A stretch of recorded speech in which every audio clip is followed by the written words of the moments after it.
We are live. Perfect. Yay. So thank you again for joining us. I am here with Louis Feemster, who I'm really excited to talk to today. Storyteller and all around kind of Renaissance artist. You've done a little bit of everything, which is why I was really excited to talk to you about your journey and kind of your through lines. So before we get started, we met kind of in the event scene around New York City, which There's a lot of events in New York. Exactly. There's so much going on, a lot of super cool things. I always say if you want, you can go to an event like every single night out of the week in New York City. Yeah, I mean, before this situation, I mean, the city that never sleeps and the people that run that and the people that, I mean, essential work now is kind of this thing, but essential work in the context of New York is like, you know, it's a whole different world of people who make New York work. So, yeah. Exactly. So, so it's good to, I'm glad I met you. And so why don't we start off with, tell us like your elevator pitch about you and your work. Me and my work, it's using different mediums in the language of art to highlight timeless conversations or universalities around like, you know, things like honesty or love or release. So it's really art that kind of is holding up the mirror, which art is supposed to do, but really like what we're looking into when we look into that mirror. Cool, beautiful, and so precise and to the point. I love it. The elevator pitch, you know. The elevator pitch, you have to do it. It's a hard thing to master, though, for a lot of people. So this is what I'm interested in doing. This is how much money I need. Yeah. Yeah, artists take note. That was awesome. So tell us a little bit about your background as an artist. Like, does it run in your family? Like, how did you even get into art? Art kind of came into my life at a very early age. I come from a really large Southern family, and singing is just kind of what we do. So that's always been very present, whether or not it was connected to, you know, just like recreation, or whether or not it was connected to religion, or whether or not that was connected to, you know, somebody's interests. Like, you know, we get around together and we sing. You know, that's one thing that we can kind of all agree on as a family. You know, any sort of like, you know, large service that we have, either like a family reunion or even sometimes funerals, like there's a lot of singing. So that's always been very present. We're in the South, by the way. North Carolina. Oh, nice. Okay, yeah. Cool. Yeah, so North Carolina, big Southern country Christian family. Yeah, and I grew up in Virginia and came to love art in a different way. I think art first scared me because I kind of didn't understand what was happening. You know, like being on stage as a young person, you're kind of like, this is weird, you know. But I think the more I returned to it, even though reluctantly, I understood the power of conversation that could be had through art. And then also what art gives both the audience and the players, you know. So whether or not you're, you know, creating a piece of visual art, whether or not you're creating, you know, some photography, whether or not you're on stage, whether or not you're creating a movie, there's a conversation that happens between the creators, and the audience that's receiving it. And so I became very interested in what that is, you know, what that is in between, you know, in between the eye and the mind. That thrills me. Ooh, a storyteller was born. Yeah, well, you know, it's like, what is that? What is the conversation? What is the connection that we're having? And that interests me. Yeah, cool. I love it. And so that kind of sounds like that's where your journey as an artist started, but what did that journey look like? How did you go about pursuing your art? What has your journey been up to now as an artist? I think the first time that I intentionally got on stage was middle school.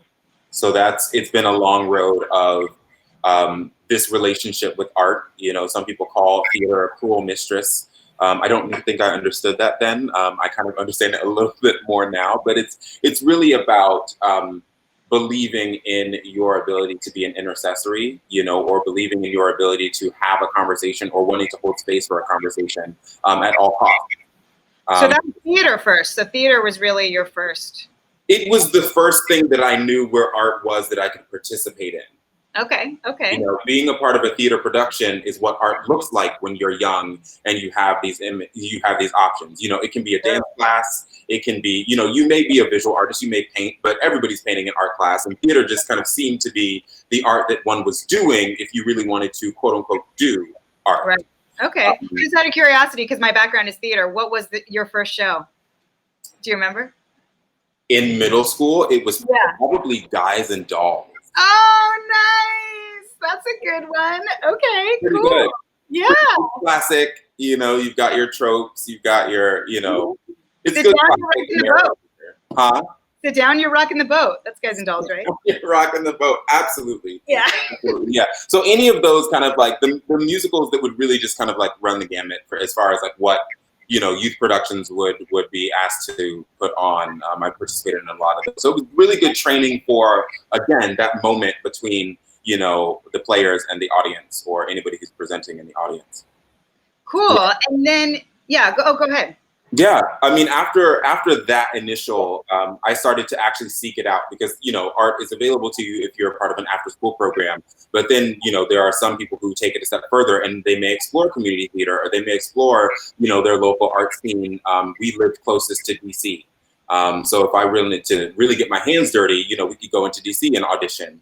My mother, I had like a momager, you know, she wasn't pushing me, but she was my road dog, you know, so I found out about an audition for, you know, whatever it was, whether it was, you know, modeling or a film or, you know, a theater production. And she would make sure I got there because she knew that that was something that I wanted to do. And I was starting to take it seriously enough that I knew I wanted to study performance, or again, whatever that was, you know, before. And it's not the applause, it's the thing that happens before the applause. It's why people applaud. It's what moves them, you know. And it's like I wanted to kind of get into that. And I also view, I mean, I'm also very mathematical, you know, in my head. So I also love the art of architecture. You know, there's the art of sculpture. I considered going to architecture school for a while. Cool. Visited, the theater students looked like they were having a little bit more fun, and I was like, I don't know if I want to stress myself out for for 4 years. Yeah. So the relationship to art has always been there, and it's different forms of art, and it's understanding what moves people about different forms of art. You know, designing a living space and then having somebody walk through it and feel like, wow, this is my home. That's art. You know, that's art connecting with people. So I've always had that relationship as well. Even in the theater, I also did theater design. You know, so I wanted to do set design as well because that's another artistic expression. You know, that also is part of that conversation. So it's been a long storied road as far as, you know, educational theater, professional theater. I have an over 10-year career as a professional theater artist, doing a lot of classical work, working kind of regionally as well as up and down the East Coast. So that was kind of my training ground again for like that what is it about art, you know, that kind of gives us that, you know, that draw that everybody is kind of drawn to it in some way or another. Yeah, cool. And I definitely want to talk about education. But I didn't realize you threw that in there as like an aside. Did you do some modeling for a while? You know, the thing about art and the thing about artistry is that, like, yeah, you try to figure out what works. And I believe that there's also, you know, in a kind of specific way, the idea of lending one's body to a picture is another way of being artistic. Word. You know, depending on how you develop your body or keep your body, or, you know, what you make it available to, what kind of messaging is there, that's also art. So yeah, you know, if somebody wants to take a picture of me, I'm down. Yeah, good for you. And for those of you who don't know Louis, he's very tall. You definitely have kind of a model's body. So I'm not surprised at all. That's awesome. So back to education. So what was that like? Studying in like, I mean, higher education. Really, when you decided to pursue, right? Well, did you decide to, when you went to college, what was your degree in? I went to William and Mary for theater. Okay. So you did choose theater. Yeah, so I did. What was that like? It was really beautiful. I think that it's funny because the theater degree is really a degree in like self-exploration. It's a degree in like, you know, I mean, you get spatial awareness class, you know, which everybody can benefit from. You get kind of public speaking, which everybody can benefit from. Yeah. So it was a really great gift for discovery. I think it also gave a lot of practical experience to performance and to being on stage. What is it like to be, you know, like things that we think of as basic parts of performance, you know, under the lights, with the sound, you know, rehearsing and the structure for rehearsal and for collaborating with other artists, you know, understanding the respect, you know, that a director needs to have in the room and what role they play in our overall view of what we're watching. So getting to know that, you know, how to put on a show and how to live in it, the discipline of rehearsing for it and preparing for it, researching if you need to, were some really big benefits of the degree. Which still translate into the way that I do art now. Like I'm a nerd artist. Anybody who goes to William and Mary is a nerd. So my art is still meticulous in this way because I think that there is something, there's something to be gained. There's something gained with specificity, especially when you're very disciplined about art. Yeah, cool. Yeah. I also got my theater degree. I went through a conservatory, which was part of my degree in California. And one of the things that struck me is that I didn't, and actually you kind of said it eloquently, is that it gives you, it's a lot of like work on yourself, you know, and really preps you for that part of that, but it doesn't necessarily prep you for life in the real world, especially as a theater artist. You know, and I went through a conservatory, and what's mind-blowing about me is that it was a 2-year conservatory. I was with the same people from 1 to 5:30 every single day for 2 years, and 90% of those people are not even pursuing theater anymore, which blows my mind. You know, it's like, how do you dedicate so much time? So what was your experience like? Like, do you think it prepared you for the real world? And what was that transition like? I think I got a whiff early on that if there was work to be done, I needed to do it myself.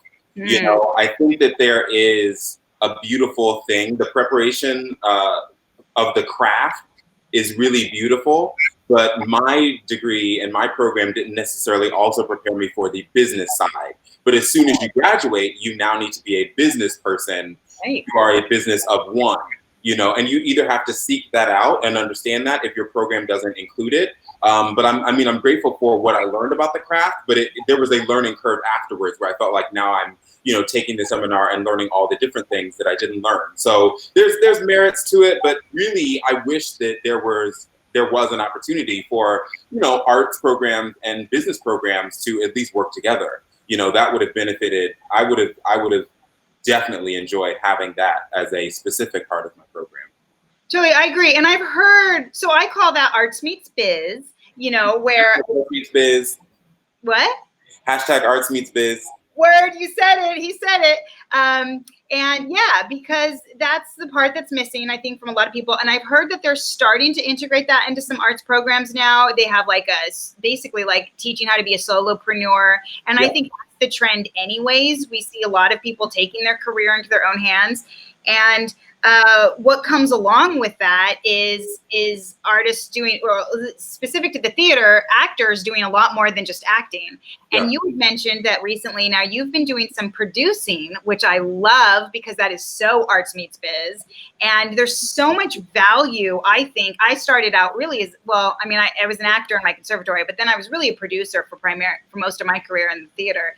And I think there's this us versus them mentality, which is actually kind of dissipating now that we're seeing more and more self-producing artists. So tell us a little bit about what it's been like to put the producer hat on and how you even got to producing, like what happened there. Okay, so for me, it became, you know, a lot of times you have to create your own lane or create your own work, you know, and so that becomes about, what do I want to create?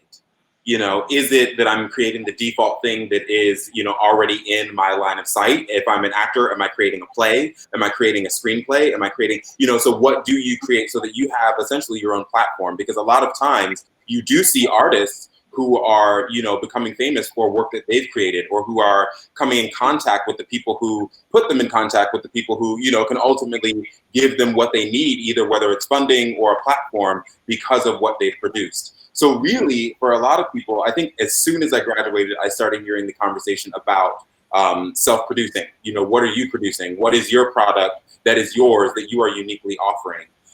So for me, it became, you know, taking that journey of writing and how writing became something that was a gift that I gave myself as far as the time budget, and how it has yielded art projects and collaborations that now have put me in, you know, either a performer seat or a producer seat, you know, where now I'm working, you know, either on music or on film, you know, and I'm helping to produce these projects because I also helped to create them.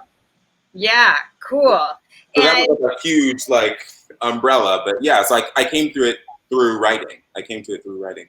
Okay, interesting. Yeah. And I think that what I try to kind of teach, for lack of better words, or coach anyways, is there is a dependency a lot of times on the artist of trying to find somebody else to produce their work, or somebody else to manage their work. Waiting in line and raising your hand.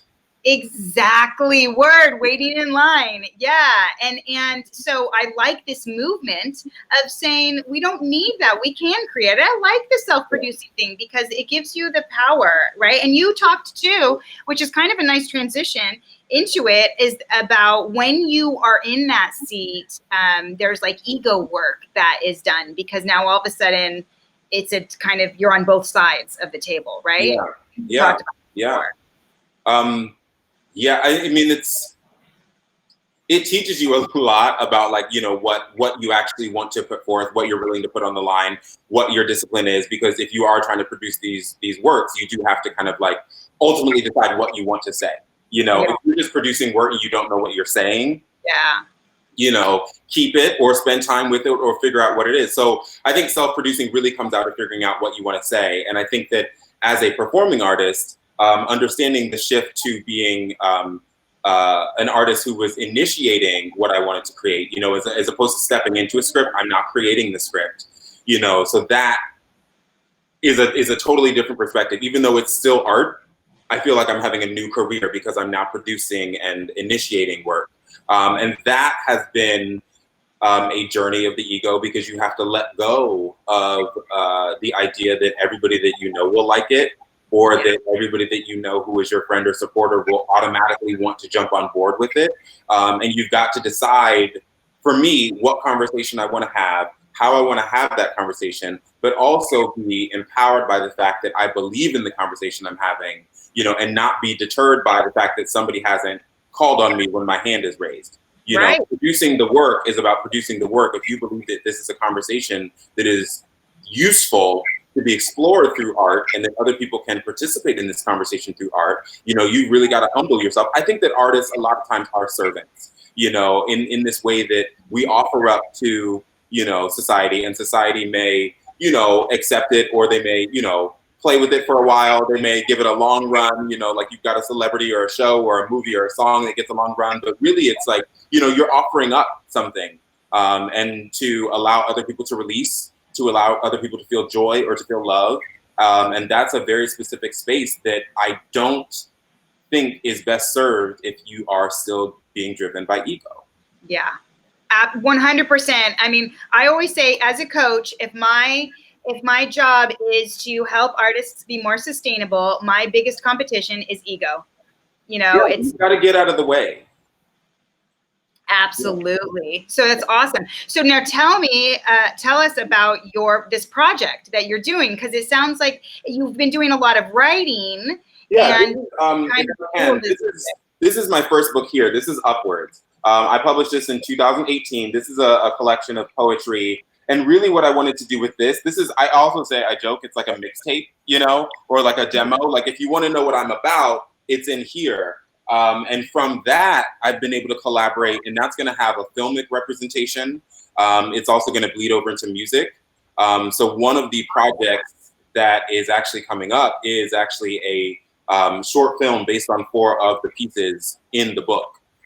So that for me was a way, again, of like producing the art by saying, you know, instead of waiting or being disgruntled that somebody hasn't called on me, I can take the time, invest, go deep. What do I want to say? You know, I can make that known. And then somebody comes along. I have a great filmmaker, director, Adam Holobeck, who was like, this is interesting, and I would actually like to exercise this in film. And I'm going, that's so cool. Yes, let's do that, you know, because that's ultimately what I wanted to do. But, you know, either waiting on the budget or waiting on the pick me or waiting on, you know, an establishment, and I can create that art, you know, and like let it be out there. I'm in a very much like a seed chapter where I'm just kind of seeding my art, you know, and kind of planting the conversations that I want to have. Mm-hmm. Oh, it's brilliant. And what a great way, speaking of sustainability, what a great way to keep a piece of art going, you know, and growing, and, you know, and getting out of this. I always try to get artists out of the gig mentality where it's like, once the gig is over and then you're like, oh, now I'm out of work and I don't know what to do. And you've really been able to, and stretch is not the right word. It's actually growing.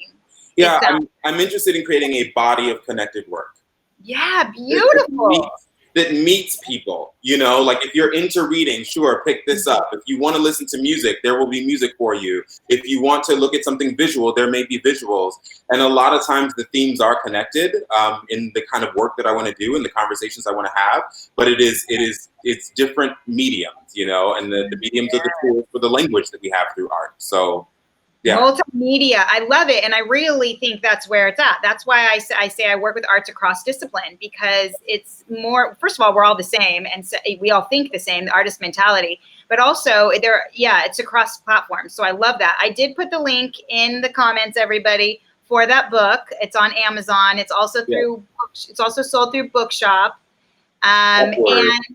And you can get an autographed copy, right, through your website. Yeah. Please do contact me if you see me on Instagram. Just let me know that you'd like an autographed copy, and we can work that out. I'd be happy to mail them out. I've been mailing them to you during this pandemic, so you know we've got time. So you know, spend some time. Let's spend some time together.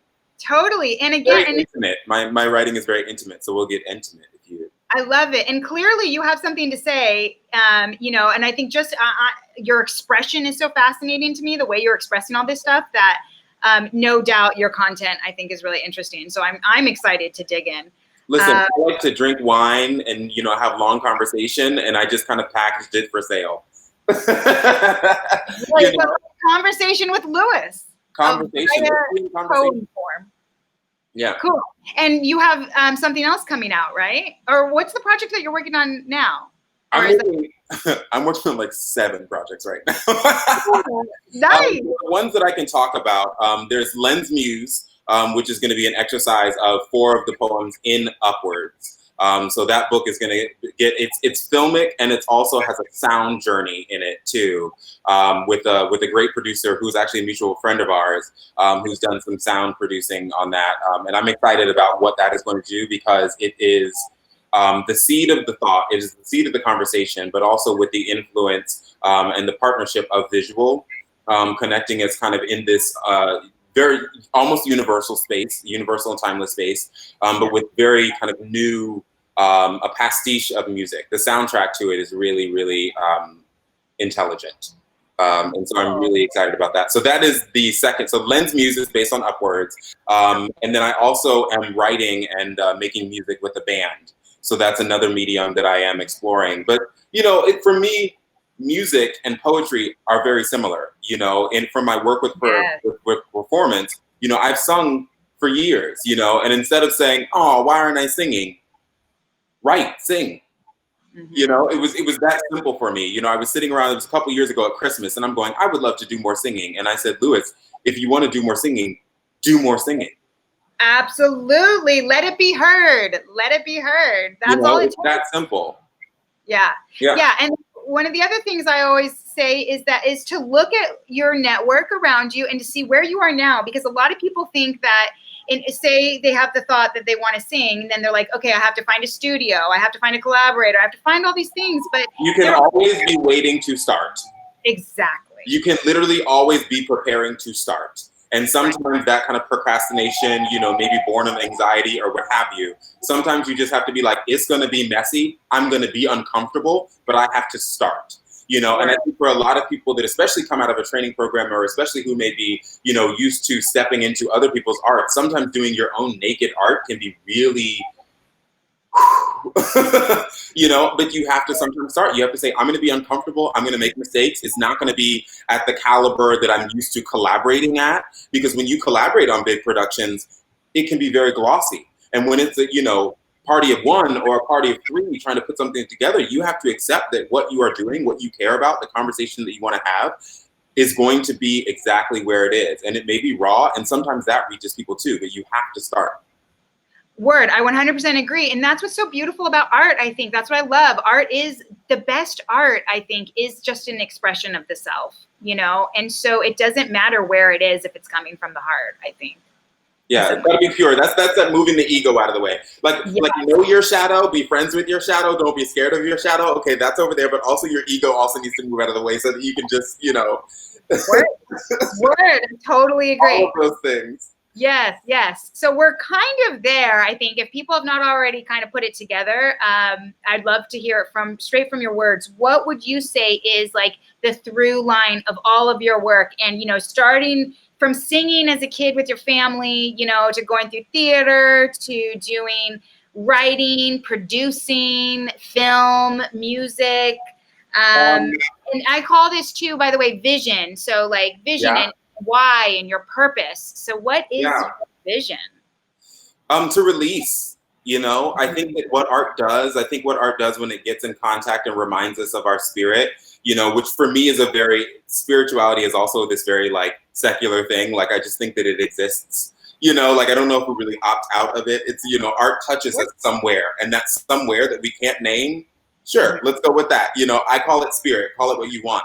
But I think just release of the spirit sometimes. Like, you can stand in front of a Jackson Pollock or a Rothko or, you know, anybody and just kind of feel something. And I think for me, like I said, I'm in this kind of like mirror seed chapter where it's like I'm establishing my voice, but also having these conversations about introspection, having these conversations about, you know, release, love, honesty, like the things that are really universal. Because there's so much that goes on. There's so much noise in our space. And I think when I think about sitting behind the table, I think about, you know, social change on like a micro level. And it's like we're changing people individually, you know, and it's like, how, if I can write a song, you know, that somebody sings in their private space, you know, when they may be feeling up, down, to the left, or to the right, that is a conversation that we continue to have, you know, in a private space. And that can offer something to somebody humbly, you know, removed from ego. It's like you offer up something. And so you offer up maybe a little bit of release, maybe an exhale. Absolutely. And this is how, by the way, you know, I believe change happens, you know, which I think is relevant to the times right now, is through this like one person at a time. I say hashtag one artist at a time, you know, just being able to relate to somebody and, you know, and one person at a time all of a sudden becomes a collective, you know, and that is also, I think, at the heart of what the nonviolence movement is about too. And so I talk about that in my book as a way to, if we want change, to do it on the individual level, and you are just embodying that. So thank you. I think that's really beautiful. Thank you. Yeah. Yeah, and I'm gonna let you say some last words. I'll just say that the other thing I always like to highlight is that it's important to remember that everybody has their own way of doing this. So I say there's always hashtag another way. That's right. Oh, yeah. My way isn't anybody else's way. The way that I found is only mine, you know, so we speak in conversation, but like, don't write this down. You know, you have to spend time with your own voice and figure out what it is for you, because when you come to the surface and self-produce, or when you come to the surface with your own project, it has to be authentic. Because honestly, look around. Anybody that you see, you know, getting the platform is a lot of times getting the platform because of their authenticity, because that's what we like. So if you're producing, be able to stand by it, believe in it, you know, be able to stand with it and not be ashamed of it, but also feel empowered by it. So yeah, there's always hashtag another way.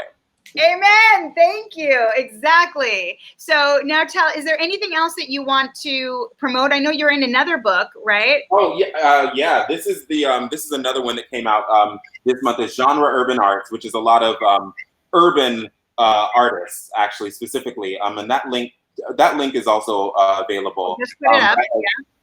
I have two pieces in this one that are also going to be appearing in the follow-up to Upwards. So they're going to be in the Genre Urban Arts with a number of other artists, some really beautiful visual. I mean, the artist who's on this cover, Von Cannon, this is his series Black Boys Bloom 2, which is so timely for this time, but there's so many other images. There's one on the back. His art is just absolutely wonderful. I think it's just very timely. It's very just, yeah. So those are two. And then I also work with a band. So my band, JYL, JYL, and we're making music. So the poetry continues into music form. Yeah. Great. And I just put that link in there as well. Do you have any final words? Love yourselves, be kind to yourselves. You know, I think that that's the biggest thing now. Now and forever, but especially now, be kind to yourselves. You know, like, especially as we're all kind of inside, as we're all trying to figure out our new normal, as we're all trying to figure out how we are connected to the old normal, or what even was the old normal, or like who's it, what's it, what the F, you know, be kind to yourself.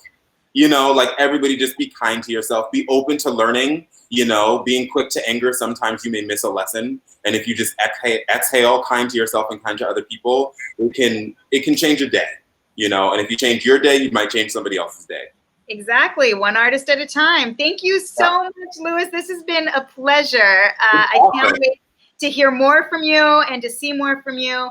And your social, where can we follow you? I am on Instagram. My poetry Instagram for writing is SL_Feemster, FEEMSTER. So that's how you can find all the writing that I'm up to. And there are links in that bio to both my main profile, which has a lot of visual collaborations, and then also the music that I make with Jill. Okay, awesome. Thank you so much. Everybody, thank you for joining us. We'll see you next time. Take care. Bye. Bye.